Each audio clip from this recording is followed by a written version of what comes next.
Thank you, Mr. President. President Uhuru Kenyatta, of the Republic of Kenya, ladies and gentlemen, I feel honored and I appreciate greatly that I'm back here in Nairobi under the invitation of my brother, President Uhuru. And as he rightly said, the relationship between Somalia and Kenya is no any other way other than being very close, friendly, and brotherly. We have so much that makes us one than makes us divide. The ever-growing economic relationship between Kenya and Somalia is indispensable, and we play a very indispensable role in the fight together in the fight against the terrorist groups. Our destiny, as His Excellency said rightly, are linked on the hip. We cannot be two.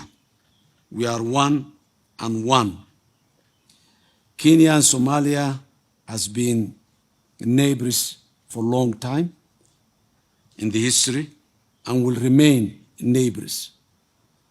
We have only one chance, and that chance is to have good neighbors, good brothers, who shares a lot of common interests that we had. In recent times, there are a lot of challenges in the region and globally, and Kenya and Somalia has to work together to overcome those challenges.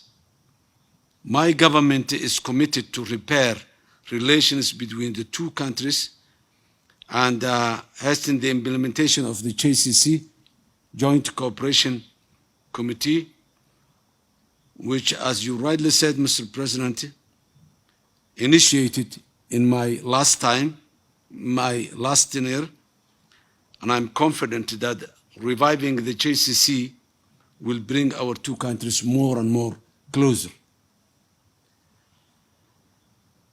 The common challenges we have is not limited to terrorism and droughts, but there are so many other challenges we need to make sure that we address in a proper manner.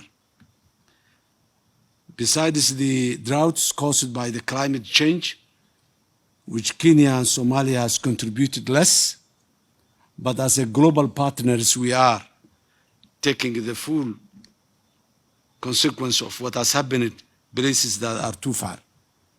So we work together to improve the situation of these climatic changes as well.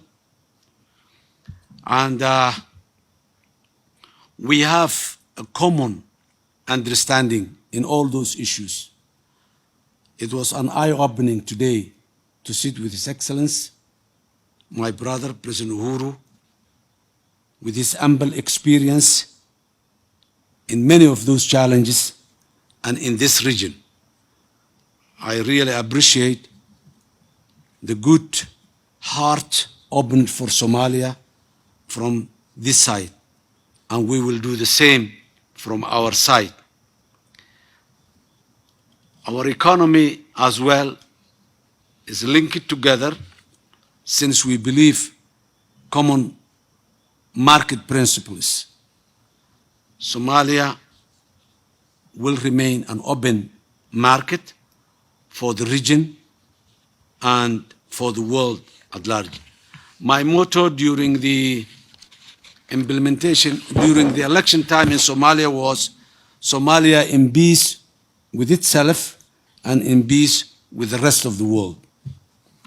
And that rest of the world starts with our neighbors and our region.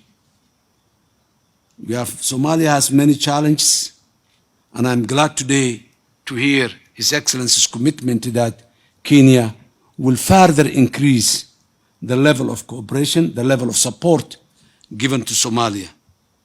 I'm glad that we have common understanding and agreed upon the movement of our people and the movement of goods and trade between our two countries. We have so many things to share on both sides of the border, and there is no reason not to share or not to do that. both our agencies in terms of security, in terms of the droughts, the humanitarian agencies, both sides of the border, will work together and will establish a common standing committee to address the challenges of the drought.